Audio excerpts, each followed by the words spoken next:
Very warm welcome ناظرین، ایک دفعہ دوبارہ آپ کے سامنے حاضر ہیں۔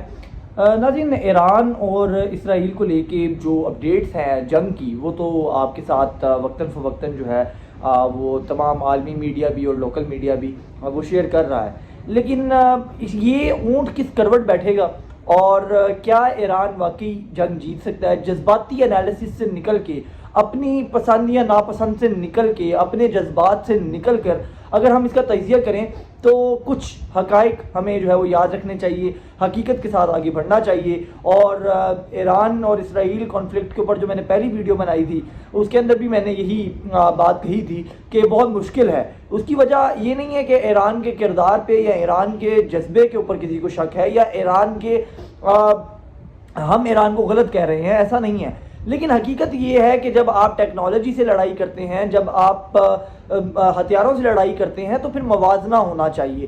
اگر آپ کھلے میدان میں اسرائیل اور ایران کو چھوڑ دیں تو ممکن ہے ایران جیت جائے، ممکن ہے ایران جیت جائے، چونکہ ایران کی جو فورسز ہیں وہ زیادہ ہے، میزائل سسٹم اور اس کا جغرافیائی لحاظ سے اگر آپ دیکھیں گے تو ایران کا نقصان کم ہے، اسرائیل کے ختم ہونے کے چانسز زیادہ ہیں، ان دیٹ سینس کہ اسرائیل صرف ایک پٹی پہ ہے۔ اور اگر مسلسل 50 یا 100، مجھے یاد ہے کہ خورشید قصوری صاحب جو ہیں، جو سابق وزیر خارجہ ہیں، انہوں نے بھی یہ اسٹیٹمنٹ دی تھی، اور وہ بالکل ویلڈ اسٹیٹمنٹ تھی کہ اگر 50 میزائل روز اسرائیل جو ہے وہ فائر کرے اور اس پہ سے صرف 3 سے 4 صرف ہٹ کریں اسرائیل کو، باقی سب ڈیفیوز ہو جائیں، تو تقریباً 1.5 مہینے 2 مہینے کے اندر اگر اتنا اسٹاک موجود ہے ایران کے پاس تو وہ اسرائیل کو تباہ کر سکتا ہے۔ اور یہ ریئلٹی ہے، کیونکہ اسرائیل کی پٹی بہت چھوٹی ہے، ادھر تباہی بہت زیادہ ہوگی، ادھر سویلینز کی ڈیتھ زیادہ ہوگی، وہاں پر انفراسٹرکچر اور مکمل جو ہے وہ تباہی ہو سکتی ہے۔ اور اس کے مقابلے میں ایران میں ایسا نہیں ہے، ایران کا ایریا بہت بڑا ہے، ایران میں آپ جتنے مرضی میزائل فائر کریں، جتنے مرضی سے مراد ہے کہ ایز کمپیئر ٹو، یعنی اس وقت جو جنگ چل رہی ہے اس حوالے سے اگر ہم بات کریں تو ایران اس طریقے سے اس کو نقصان بہت زیادہ ہو سکتا ہے، لیکن وہ ختم نہیں ہوگا۔ تو بات یہ ہے کہ ہمیں عالمی منظرنامے کو بھی ساتھ ہی ساتھ جو ہے وہ مد نظر رکھنا پڑے گا، اسرائیل اکیلا نہیں ہے۔ ایران کے ساتھ جذباتی وابستگی پاکستان کی ہو، سعودیہ کی بھی آج کل ہو، ترکی کی ہو، روس کی ہو، چائنا کی ہو، جذباتی ہمدردی وہ کام نہیں کرے گی عملی طور کے اوپر جب تک آپ اس کو سپورٹ نہیں کریں گے۔ وہ اکیلا نہیں جیت سکتا، کیونکہ اسرائیل کے ساتھ براہ راست امریکہ کھڑا ہے، اور امریکہ جو ہے وہ سپر پاور ہے، یہاں تک کہ اب امریکہ میں وائٹ ہاؤس کے اندر کل جو ہے وہ بریفنگ کے بعد یہ کہا گیا کہ ڈونلڈ ٹرمپ 2 ہفتے میں یہ فیصلہ کریں گے کہ وہ براہ راست جنگ میں شامل ہوں گے یا نہیں ہوں گے، وہ ایران پر حملہ کریں گے یا نہیں کریں گے۔ مطلب وہ اس لیول پر اپنی سوچ بنا کے بیٹھے ہوئے ہیں کہ اپنی پراکسی جو ان کی اسرائیل ہے اس کو وہ ہتھیار فراہم کر رہے ہیں، امداد فراہم کر رہے ہیں، سپورٹ فراہم کر رہے ہیں، انٹرنیشنل ڈپلومیٹک سپورٹ فراہم کر رہے ہیں، اس کے باوجود بھی وہ ڈائریکٹ حملے کے لیے سوچ بچار کر رہے ہیں۔ یو کے اس وقت اگر آپ دیکھیں، فرانس کو آپ دیکھیں تو وہ براہ راست اسرائیل کے ساتھ کھڑا ہے، اور لا محالہ جب جو امریکہ ہے وہ اس جنگ میں اگر براہ راست خدا نہ خواستہ شامل ہوتا ہے تو پھر آپ بھول جائیں، پھر پورا ویسٹ جو ہے وہ اسرائیل کے ساتھ کھڑا ہوگا، اس کے اندر یو کے بھی ہے، کیونکہ یہی 3 بڑے ممالک ہیں، فرانس ہے، یو کے ہے اور امریکہ ہے، اور فورسز بھی ان کی ہیں۔ پھر نیٹو کیا کرتا ہے وہ ایک بہت بات کی صورتحال ہے، لیکن بات یہ ہے کہ امریکہ کے آنے کے بعد آپ جو ہے عملی طور پہ پھر پاکستان کا جو ہے وہ امتحان شروع ہوتا ہے کہ آپ اپنی جذباتی وابستگی کے علاوہ عملی طور پر کیا کر سکتے ہیں جب امریکہ براہ راست جنگ میں شامل ہوگا۔ کیا آپ امریکہ کے اگینسٹ لڑیں گے اور ایران کے حق میں لڑیں گے؟ آپ لڑ سکتے ہیں؟ تو اس کا جواب آف کورس نہیں ہے۔ ہاں، اس کے اندر ایک کنڈیشن بنتی ہے، اس میں یہ کنڈیشن بنتی ہے کہ اگر چائنا بھی براہ راست مداخلت کرتا ہے تو پھر پاکستان کے لیے ایک ٹرننگ پوائنٹ ہوگا جس کے اثرات جو ہیں وہ دہائیوں پر محیط ہو سکتے ہیں، کہ پھر ہمیں فیصلہ کرنا پڑے گا کہ ہم براہ راست کس بلاک میں جائیں گے۔ 76-77 سالوں سے، 76-78 سالوں سے جب سے پاکستان بنا ہے، ہم نے ہمیشہ چائنیز بلاک کو بیک فٹ پر ڈال کر جو وابستگی ہے وہ ہمیشہ ہم نے امریکن بلاک کے ساتھ جو ہے وہ شو کیا ہے۔ تو اب اور پاکستان کے اندر سے بہت سی آوازیں اٹھتی رہی ہیں کہ ہمیں نہیں کرنی چاہیے تھی، ہمیں پہلے ہی چائنیز بلاک میں چلے جانا چاہیے تھا یا رشین بلاک کا حصہ بن جانا چاہیے تھا، مگر ایسا نہیں ہوا۔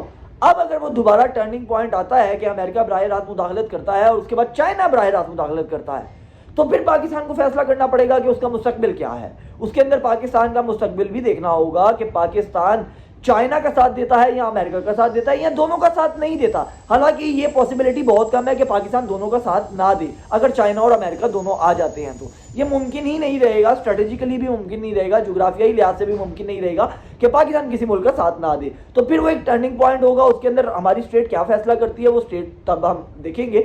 آف کورس اس لحاظ سے میرا اوپینین تو یہی ہوگا کہ ہمیں چائنیز بلاک کا حصہ بننا چاہیے, اس لیے نہیں کہ ایران کی سپورٹ کے لیے, صرف ہمارا فائدہ اس میں زیادہ ہے امریکن بلاک کی بجائے. اس کی وجہ یہ ہر ملک کو اپنا مفاد چاہیے ہوتا ہے, ہر قوم کو اپنا مفاد چاہیے ہوتا ہے, اور ہمیں اپنے مفاد کو ہی دیکھتے ہوئے فیصلے کرنے چاہیے. چائنیز بلاک سے ہمیں فائدہ یہ ہے کہ چائنا ہمارا نیبر ہے اور وہاں سے ہمیں ہمیشہ وہ امداد یا وہ سپورٹ فراہم ہوئی ہے جو دنیا میں کہیں سے نہیں ہوئی ہے. ہمارے لیے چائنا نے بہت سے انٹرنیشنل معاملات میں ویٹو تک کیا ہے. تو یہ میرا خیال ہے کہ ہمیں اس چیز کو دیکھنا چاہیے. امریکہ ہمیں لاڈ کر رہا ہے, اس کے ریزن سب کو پتہ ہے.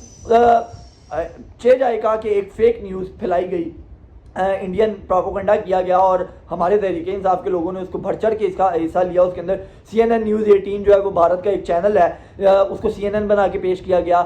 پھر جو دا ڈیلی گارڈین ہے اس کو دی گارڈین کر کے پیش کیا گیا جو کہ انڈین ہے. پھر فرسٹ پوسٹ, چونکہ نام صرف انگریزی تھا تو جناب کہہ دیا کہ یہ انگریزی اور عالمی جریدہ ہے, حالانکہ فرسٹ پوسٹ جو ہے وہ پالکی شرما جس کے اوپر بیٹھتی ہیں وہ انڈین ادارہ ہے. انہوں نے یہ کہا کہ اڈے مانگے گئے, اڈے مانگے جائیں یا نہ مانگے جائیں فرق نہیں پڑتا.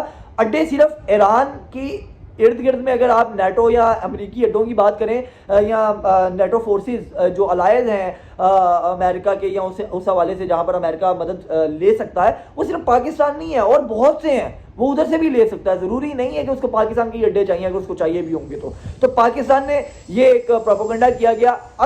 اگر خدا نہ خواستہ ایسی کوئی چیز سامنے آتی ہے کل پرسوں, مہینے بعد, 2 مہینے بعد, 6 مہینے بعد کہ امریکہ کو اڈے دیے جاتے ہیں, تو آف کورس ہم لوگ بھی مخالفت کریں گے اور اس گروہ میں کھڑے ہوں گے کہ بھائی آپ یہ نہیں کر سکتے, نہیں کرنا چاہیے. جو ماضی میں بھی ہم لوگ جو ہے وہ بھگتتے آ رہے ہیں, آج تک امریکہ کو ہم نے اڈے دیے اور طالبان جیسی نحوست ہم نے پالی, اور جو ہے وہ پھر اس کے خمیازہ ہماری فورسز کے جوانوں نے بھی بھگتا اور ہماری عام سویلینز نے بھی بھگتا, اور آج تک ہم دہشت گردی کی لپیٹ میں, اور پھر دنیا الٹا ہمیں ہی دہشت گرد بھی قرار دیتی ہے. تو وہ اس کی مخالفت ہم بھی کریں گے, لیکن آج ہم فیک نیوز کی بنیاد کے اوپر فورسز کے اوپر چڑھ نہیں دوڑ سکتے ہیں. ابھی ایسی کوئی چیز سامنے نہیں آئی ہے. تو بہرحال ہم باقی واپس جاتے ہیں. جہاں تک میں نے آپ کو پہلے بتایا کہ اگر صرف امریکہ کودتا ہے اور چائنا اس میں نہیں کودتا عملی طور پہ, تو پھر پاکستان کے پاس آپشن موجود ہوگی کہ وہ خاموش رہے اور ایک بیان بازی یا ڈپلومیٹک جو اسٹیٹمنٹس ہیں وہ ایران کے حق میں دیتا رہے, لیکن وہ عملی طور پہ کچھ نہیں کر سکتا. یہ حقیقت ہے کہ اگر صرف امریکہ اس جنگ میں کودتا ہے اور ہمارے دوسرے الائز جو چائنا ہے, روس ہے یا عرب ممالک تو ڈیفینیٹلی نہیں کریں گے, لیکن یہ نہیں کودتے اور صرف امریکہ اسرائیل کو سپورٹ کرتا ہے, UK سپورٹ کرتا ہے, فرانس سپورٹ کرتا ہے اور وہ ایران کو مارتے ہیں, تو آئی ایم سوری ٹو سے یہ حقیقت ہے, آپ کو بری لگے یا اچھی لگے, ہم اس میں ایران کا ساتھ نہیں دے پائیں گے عملی طور پہ. جذباتی باتیں میں نہیں کر رہا کہ ہم سپورٹ کرنا چاہیے, آف کورس ہمیں کرنا چاہیے. میں نے ولاگ کے شروع میں کہہ دیا کہ ہمیں سپورٹ کرنا چاہیے ایران کو, لیکن ایران کے اوپر بھی آپ کو تاریخی طور کے اوپر دیکھنا پڑے گا کہ یہ جو ایک بات بار بار کہی جاتی ہے نا کہ ایران جو ہے وہ پاکستان کو ہمیشہ سپورٹ کرتا آیا ہے, ایران وہ ملک ہے جس نے سب سے پہلے پاکستان کو تسلیم کیا تھا, ایران وہ ملک ہے جس نے 65 میں آپ کا ساتھ دیا تھا, ایران کے پاکستان کے اوپر بڑے احسان ہیں. بھائی رک جائیں, صبر کریں, تاریخ پڑھ لیں. 1978 کے انقلاب ایران سے پہلے والا ایران پاکستان کے حق میں نظر آتا تھا. انقلاب ایران کے بعد پاکستان کے ساتھ ان کی کبھی اس طریقے کی نہیں بن پائی ہے, نہ انہوں نے پاکستان کو اس طریقے کا سپورٹ کیا, سوائے ایک جو Iran Pakistan gas pipeline تھی, وہ ایک معاہدہ ہوا تھا, وہ بھی پایا تکمیل تک نہیں پہنچا, اس میں ہماری بھی غلطیاں ہیں, لیکن وہ ایک سیپریٹ چیز ہے. لیکن وہ بھی 2007-8 کی جو حکومت تھی زرداری صاحب کی 8 سے 13 والی, اس کے اندر ہوا تھا. اس سے پہلے آپ چلے جائیں 1978 کے بعد سے, جب سے انقلاب ایران ہوا ہے, پاکستان کو سپورٹ نہیں دی. اس سے پہلے جو شاہ ایران کا ایران تھا, جو رضا پہلوی کا ایران تھا, وہ پاکستان کو سپورٹ کرتا رہا. جب 1947 کے اندر تقسیم ہوتی ہے اور پاکستان بنتا ہے, تو پاکستان کو جس نے سب سے پہلے تسلیم کیا تھا وہ ایران تھا, وہ ایران شاہ ایران کا تھا. تب تو خمینی حکومت ہی نہیں تھی, تب تو وہاں پر مذہبی رجیم ہی نہیں تھی, اسلامک رجیم ہی نہیں تھی. وہاں پر تو رضا پہلوی کی حکومت تھی جس نے سپورٹ کیا. 1965 میں بھی انہی کی حکومت تھی. بھائی 78 میں آ کے انقلاب آیا ہے ایران کا, خمینی کا, اور اس کے بعد جو ہے امام خمینی کے انقلاب آنے کے بعد جو ایران کے اندر رجیم آئی ہیں مذہبی, اس نے پاکستان کو اس طریقے سے سپورٹ نہیں کیا. اس کی ہمیشہ جھکاؤ بھارت کی طرف رہا. اور اب بھارت سے بھی آپ سوری ٹو سے اس موقع پہ کہنا نہیں چاہیے, بٹ ایک چھتر پڑ رہے ہیں, یہ چھوڑا گھونپ دیا ایران کی پیٹھ کے اندر بھارت نے, وہ کھل کے اسرائیل کا ساتھ دے رہے ہیں. اور آج آپ کے سویلینز جو شہید ہو رہے ہیں، آپ کے کمانڈر جو شہید ہو رہے ہیں ایران کے، ان کے اوپر وہ تالیاں بجا رہے ہیں، خوش ہو رہے ہیں. اور پاکستان جس کو آپ ہمیشہ پاکستان، وہ پاکستان جس کے لیے آپ بھارت کے جاسوسوں کو رستہ فراہم کرتے رہے. کلبھوشن یادو بھی وہاں سے آیا، بی ایل اے کے بھی جو وہاں پر موجود تھے، جو بیسز یا آپ کے کیمپس جو کہہ لیں، وہ آپ نے اپنی سرزمین مہیا کی پاکستان پر اٹیک کرنے کے لیے، پاکستان میں پراکسی کرنے کے لیے، پاکستان میں دہشت گردیاں کرنے کے لیے. لیکن اس کے باوجود پاکستان آپ کے ساتھ کھڑا ہوا ہے. آپ نہیں کھڑے تھے کسی بھی موقع پہ، آپ ہمیشہ بھارت کے ساتھ کھڑے ہوئے. تو وہ جو ہمارے جذباتی لوگ یہ باتیں کرتے ہیں نا، ایران سب سے پہلا ملک تھا، وہ ایران شاہ ایران کا ایران تھا، یہ امام خمینی کا ایران ہے. تو یہ بھی ہمیں دیکھنا پڑے گا، رجیم چینج کے معاملات اگر ہوتے ہیں تو کہاں پر بات جائے گی اس کے اوپر. اگر بالفرض رجیم چینج وہاں پر ہو جاتی ہے تو ہمیں گھبرانے کی ضرورت نہیں ہے، ہمیں وہاں پر ڈپلومیٹک صورتحال کرنے کی ضرورت ہے کہ ٹھیک ہے اب رجیم چینج میں آپ، اب مثال میں آپ کو حقیقت کی بات کر رہا ہوں کہ آپ کیا کر سکتے ہیں. کیا آپ عملی طور پہ ایران کے ساتھ کود جائیں گے اسرائیل کی جنگ میں؟ آپ یہاں سے آپ بھارت کا فرنٹ بھی کھلے گا، پھر وہ تو آلریڈی ویسے تو کھلا ہی ہوا ہے، کبھی بھی کچھ بھی ایڈونچر کر سکتے ہیں، لیکن اس کا جواب تو ہم لوگوں نے ٹھیک ٹھاک دیا. اچھا دوسری بات یہ بہت ہو رہی ہے، ایٹمی ہتھیار ہے جی ہمارے پاس، ہمیں سپورٹ کرنا چاہیے. بھائی وہ ہم نے اپنی سوورینٹی کے لیے رکھا ہوا ہے. جب پاکستان کی انٹرنل سوورینٹی کی بات آئے گی تب پاکستان کسی کے بھی ساتھ سامنے کھڑا ہو سکتا ہے، وہ چاہے پھر جو ہے وہ امریکہ ہو، چائنا ہو، یا واٹ ایور کوئی بھی ہو. لیکن یہ کہنا کہ جی مسلم امہ کا ایک ملک ہے اس کے اوپر حملہ ہو رہا ہے تو آپ اپنی سوورینٹی کو بیچتے ہوئے، یہ دیکھتے ہوئے جو ہے وہ آپ اٹیک کرتے ہیں، ایسا نہیں ہوتا. کس خام خیالی میں رہتے ہیں، کس خوابوں کی دنیا میں رہتے ہیں، یہ ممکن ہی نہیں ہے. پتہ نہیں جذباتی باتیں کر کے ہمارے یہاں پر جو اسکالرز بھی ہیں، میں دیکھتا ہوں کہ وہ جذباتی باتیں کر کے لوگوں کو بیوقوف بنا رہے ہوتے ہیں کہ ایٹمی طاقت ہے، ہم یہ کر دیں گے وہ کر دیں گے. بھائی وہ ایٹمی طاقت ہم نے لوگوں کو بچانے کے لیے رکھی ہوئی ہے، ہم نے اپنے آپ کو بچانے کے لیے رکھی ہوئی ہے، اور وہ ہم نے بچا کے دکھایا. بھارت سے جب ہمارا مقابلہ ہوا تو کون آیا ہمارے ساتھ لڑنے کے لیے؟ کوئی نہیں آیا براہ راست. ٹھیک ہے چائنا کی چیزیں ہم نے یوز کی لیکن اس کے لیے ہم اس کو پے کرتے ہیں، ٹھیک ہے وہ ہمارے معاہدات ہیں. چائنا نے براہ راست تو مداخلت نہیں کی پاکستان اور بھارت کی جنگ میں. پاکستان اکیلا لڑا اپنے سے 8 گنا بڑی فوج سے اور لڑ کے جیتا. اس کے بعد سارے سپورٹ کے لیے آگے کہ very good very good very good. اور ٹھیک ہے اس سے پہلے بھی آئے وہ بیانات کی حد تک، جیسے بیانات کی حد تک ہے. اسی طرح ایران کے ساتھ ہے. یہ حقیقت سمجھیں کہ حالانکہ ایران کا مقابلہ تو صرف اگر اسرائیل سے دیکھا جائے تو اسرائیل تو بہت چھوٹا ہے. ہم نے بھارت اپنے سے 8 گنا بڑی فوج کو ہرایا ہے. تو اس فوج کو مد نظر رکھتے ہوئے آپ اس سینیریو کو مد نظر رکھیں، ہمیں کس نے عملی طور پہ سپورٹ کیا؟ کسی نے نہیں. ہمیں بیانات کی حد تک سپورٹ کیا. آذربائیجان ہمارا دوست ملک ہے، ترکی ہے، چائنا ہے، عرب ممالک ہیں، دیگر ہیں، ویری گڈ.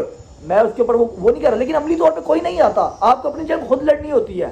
اور اگر آپ ورلڈ وار کی طرف جاتے ہیں یا الائز یا بلاکس کی لڑائی کی طرف جاتے ہیں تو پھر ایک سچویشن بنتی ہے جو میں نے آپ کو پہلے بتائی. تو لہذا جذباتی باتوں سے نکلیں، دعا گو رہیں. ٹھیک ہے آپ کے پاس سوشل میڈیا کا فرنٹ ہے، آپ سنبھالیں، ایران کو سپورٹ کریں. بالکل آپ کی جذباتی وابستگی ہے، ہماری بھی ہے، آپ کریں سپورٹ. کیونکہ اسرائیل ایک غاصب ریاست ہے، اسرائیل ایک جارحیت والا ملک ہے. نیتن یاہو انسانوں کا دشمن ہے، اس میں کوئی دو رائے نہیں ہے. تو اس میں ہم ایران کو سپورٹ کرتے ہیں، آف کورس کرتے ہیں، اور اسرائیل کے مخالف ہیں. لیکن اب یہ کہنا کہ عملی طور پہ اس جنگ میں کود جائیں تو یہ حقیقت نہیں ہے. حقیقت میں رہیں. جو سوشل میڈیا کا آپ کے پاس محاذ ہے اس کے اوپر آپ کھیلیں، جس کو سپورٹ کرنا ہے کریں، لیکن حقیقت میں رہتے ہوئے جذباتی باتیں کر کے عام عوام کو ورگلائیں مت، نفرت مت پھیلائیں. بہت شکریہ.